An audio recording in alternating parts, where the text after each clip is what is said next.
Na Itália, uma família tem um poder que rivaliza com o de nações. Eles controlam a Ferrari, a Jeep, a Maserati, a The Economist. São donos de um dos maiores clubes de futebol do mundo. Controlam participações em empresas de saúde, tecnologia e energia. No entanto, a maioria das pessoas nunca ouviu falar dos Agnelli. Mas espere, eles não são a máfia. São uma força muito mais antiga e discreta. Esta não é uma história sobre crime. É sobre uma dinastia que opera em uma esfera onde as regras comuns não se aplicam. Uma linhagem que sobreviveu a reis, ditadores e repúblicas sem nunca precisar de um único voto. A questão não é se eles influenciam a Itália. A questão é até onde vai o alcance deles. Bem-vindo à história de como uma família transformou uma fábrica em um império que molda a Europa.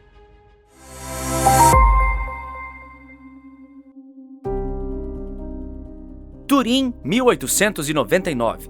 A história começa não com dinheiro, mas com uniforme. Giovanni Agnelli, um oficial de cavalaria, abandona a vida militar. Ele vê um futuro não em cavalos, mas em motores. Na cidade que era o coração industrial da Itália, ele reúne investidores e funda a fábrica italiana di Automobili Torino, a sigla Fiat. A ambição declarada era construir carros, mas o plano de Agnelli era outro: construir uma dinastia que duraria séculos. Ele não era apenas um empresário visionando lucros, era um estrategista que entendia que a verdadeira riqueza se constrói através de alianças, influência e paciência. O começo foi brutal. Concorrência feroz, crises financeiras e incerteza. Muitos falharam. A Fiat não. Agnelli era um estrategista diferente.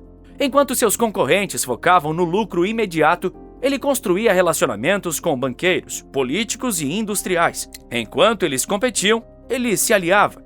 Agnelli compreendeu algo fundamental. A verdadeira riqueza não era medida apenas em dinheiro, mas em poder. E o poder, ele sabia, era construído lentamente, através de alianças políticas e financeiras que duravam gerações. E então a guerra chegou. Para a Europa, destruição. Para Agnelli, uma oportunidade de ouro. A Fiat passou a fabricar caminhões, metralhadoras, motores de avião. A empresa que antes lutava para sobreviver agora se tornava um pilar do esforço de guerra italiano. Os contratos se multiplicavam. A fortuna da família explodiu. O poder deles também. Agnelli havia descoberto algo crucial. Em tempos de crise, aqueles que fornecem soluções que tornam indispensáveis. Não se pode derrotar quem você precisa. Com o fim da guerra, a Fiat não desacelerou. Construiu a lendária fábrica de Lingotto, um colosso de concreto com uma pista de testes no telhado. Era um monumento, um símbolo de força industrial que impressionava visitantes de toda a Europa. Enquanto a Itália se afogava em instabilidade política, a família Agnelli tecia sua teia de influência, conectando-se a bancos, políticos e industriais. Quando Mussolini tomou o poder, Agnelli não resistiu. Ele se adaptou, pragmatismo acima de ideologia. O que importava era que a Fiat continuasse no topo, que a família permanecesse indispensável. Ele compreendeu algo que poucos entendem. O poder verdadeiro não é sobre ser amado, é sobre ser indispensável. É sobre ser aquele sem o qual nada funciona.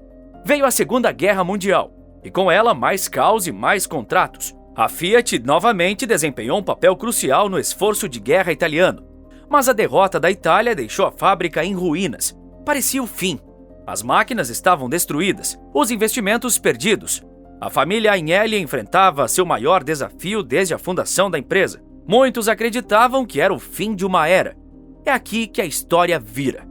Com o dinheiro do Plano Marshall, a Fiat renasceu. Liderou o milagre econômico italiano, colocando o país sobre rodas com o icônico Fiat 500, lançado em 1957. Era um carro pequeno, acessível, perfeito para uma nação que se reconstruía. O Fiat 500 se tornou um símbolo da Itália moderna. A Itália tinha um novo sonho, e os Agnelli o vendiam. Gianni Agnelli, o neto do fundador, assumiu o comando. Playboy, ícone de estilo, industrial implacável. Ele transformou a família na realeza não oficial da Itália. Enquanto outros industriais se contentavam com fábricas, Gianni entendia que o verdadeiro poder residia em algo muito mais intangível. A base do poder estava selada em aço, borracha e política. Mas isso era só o começo. Gianni compreendeu que controlar a produção era importante, mas controlar a percepção era tudo. Antes de seguir, um parêntese importante. Quando a gente fala de impérios empresariais como o da família Agnelli, é fácil imaginar que riscos e golpes só acontecem lá em cima, no topo do capitalismo. Mas a realidade é bem diferente. Os problemas começam muito antes, na base. Muita gente se preocupa com segurança digital, com fraude, com golpe, mas esquece de proteger o próprio nome da empresa. E aqui está a verdade que quase ninguém fala. Ter CNPJ, site, rede social ou presença online não garante que a sua marca seja sua. O único jeito, o único mesmo de blindar o nome da sua empresa é registrando no INPI, o órgão que reconhece oficialmente quem é o dono de cada marca no Brasil. Sem esse registro, qualquer outra pessoa ou empresa pode usar um nome igual ou parecido com o seu.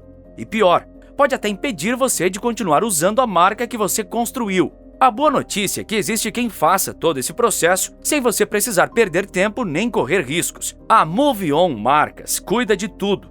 Registro completo, protocolo no INPI, acompanhamento do processo e mais de 10 mil empresas protegidas no país inteiro. É simples, não espere alguém tomar o nome do seu negócio para só então se preocupar com isso. Clique no link da descrição ou no comentário fixado e proteja o ativo mais valioso da sua empresa hoje mesmo com a MoveOn. Agora sim, voltando ao nosso roteiro, vamos entender como no jogo do poder, informação e influência se tornam armas. E por que, no caso dos Agnelli, a força deles não estava apenas nas fábricas, mas na capacidade de moldar a realidade ao redor. Com a Itália no bolso, Gianni Agnelli começou a jogar um jogo diferente. O objetivo não era mais construir carros, mas moldar a realidade. Como? Primeiro, a política. Os Agnelli nunca precisaram de um cargo, eles apenas precisavam ter os políticos certos em seus lugares. Jantares, favores, financiamentos. Uma rede de contatos que garantia que nenhuma lei fosse aprovada sem a sua bênção. Enquanto os políticos ganhavam votos, os Agnelli ganhavam poder, e ninguém sabia exatamente como. Depois, a informação. A família adquiriu o controle do jornal La Stampa, um dos mais respeitados da Itália. Mais tarde, do Corriere della Sera. Para o público global, a The Economist. Quem controla a notícia influencia a narrativa. De repente, os interesses dos Agnelli eram os interesses da nação. Seus inimigos eram inimigos do progresso. Seus aliados eram heróis. Foi uma jogada de mestre. Ter um império de mídia é como ter um instrumento de poder que poucos conseguem ver. Quando você controla os jornais, você controla o que as pessoas sabem.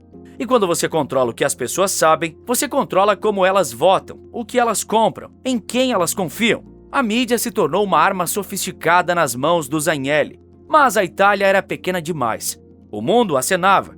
Em 2009, a Fiat iniciou uma série de movimentos que culminariam na aquisição total da Chrysler em 2014. Um movimento que muitos julgavam impossível. A empresa americana estava à beira do colapso, perdendo bilhões de dólares anualmente. Ninguém acreditava que uma fabricante italiana conseguiria salvá-la. Deu.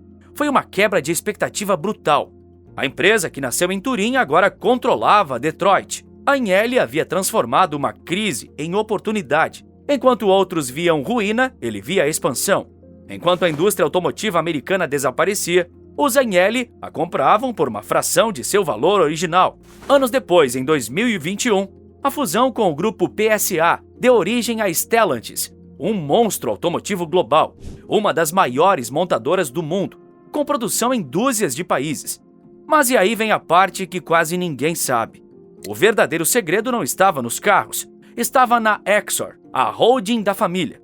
Um cofre com valor de ativos líquido de quase 38 bilhões de euros, usado para comprar influência, saúde, tecnologia, energia, infraestrutura, mídia. Onde quer que o futuro estivesse sendo decidido, a Exor estava lá, comprando um assento na mesa. Cada investimento era um movimento no tabuleiro. Cada participação era uma moeda de troca. Os Agnelli não apenas acompanhavam as tendências, elas as criavam. Para capturar a alma da Itália, eles usaram duas paixões: futebol e velocidade. Em 1923, a família assumiu o controle da Juventus. O time se tornou um símbolo de vitória, e cada troféu era uma vitória para os Agnelli. A cada campeonato conquistado, a lealdade do povo italiano à família se aprofundava. Décadas depois, a Ferrari. Em 1969, a Fiat comprou 50%. Em 1988, já detinha 90%. Eles não compraram apenas uma marca de carros de luxo. Eles compraram um mito, prestígio, perfeição. O vermelho da Ferrari se tornou a cor do poder dos Agnelli. Eles não vendiam mais apenas produtos, vendiam um estilo de vida, um sonho italiano que eles mesmos personificavam. A paixão que essas marcas despertam em milhões de pessoas se traduz em lealdade que dinheiro nenhum pode comprar. Hoje o poder tem um novo rosto, John Elkann, herdeiro de Gianni. Ele é o oposto do avô, reservado, quase tímido. Um erro fatal seria subestimá-lo. Enquanto Gianni amava os holofotes, Elkann opera com discrição. E é nesse espaço que o poder real agora reside. Ele comanda a Exor, mas sua verdadeira influência não está nos números, está no acesso, está nas salas onde as regras da Europa são escritas, muito antes de o público saber que existem. Elkann não precisa levantar a voz. Ele participa das conversas certas. Davos, Bilderberg. Conselhos de decisões reais acontecem. Ele aprendeu com outras dinastias, como os Wallenberg, da Suécia, e os Pritzker, dos Estados Unidos, a transformar riqueza em influência real, tecnologia verde, mobilidade, indústria, financiamento de energia limpa. Os interesses da Exor se alinham com as políticas da União Europeia. Coincidência? Talvez. Mas coincidências demais deixam de ser coincidências. É a natureza do poder moderno. O próximo movimento mudaria tudo. Elkann percebeu que o poder antigo era construído em fábricas. O poder moderno é construído em redes. A Juventus e a Ferrari continuam sendo ferramentas, mas agora são usadas para um propósito diferente. Elas não são apenas negócios, são plataformas culturais. Elas garantem que a família permaneça no coração e na mente das pessoas. Quando se tem o afeto do público, a influência se torna algo natural. Isso nos leva a uma pergunta desconfortável. A Europa é realmente governada por democracias eleitas ou por dinastias que se adaptam silenciosamente a cada nova era? Os Agnelli sobreviveram a tudo: monarquias, fascismo, terrorismo, crises econômicas. Eles não precisam de um cargo público. Eles não precisam de exércitos. Eles passaram da fabricação de carros para a fabricação de informações, políticas e mercados. A saga deles prova que o poder mais eficaz é aquele que não precisa ser visto para ser sentido. Em um continente ainda governado por dinheiro antigo e alianças discretas, os Agnelli permanecem uma das poucas famílias que transformaram o legado nacional em uma potência continental. Eles sobreviveram a monarquias, ditaduras e mudanças políticas sem nunca precisarem de um cargo público. No fim, o que assusta não é o poder que se vê, é o poder que ninguém consegue enxergar. A história dos Agnelli mostra que negócios duradouros são construídos com estrutura, disciplina e estratégia. Outros se apoiam apenas em fama, marketing e ilusão de grandeza. E aí, a queda é inevitável. Se você quer entender como um fenômeno global virou um caso de ruína empresarial, assista ao vídeo que está aparecendo agora na sua tela e descubra a ruína inacreditável de Salt Bay.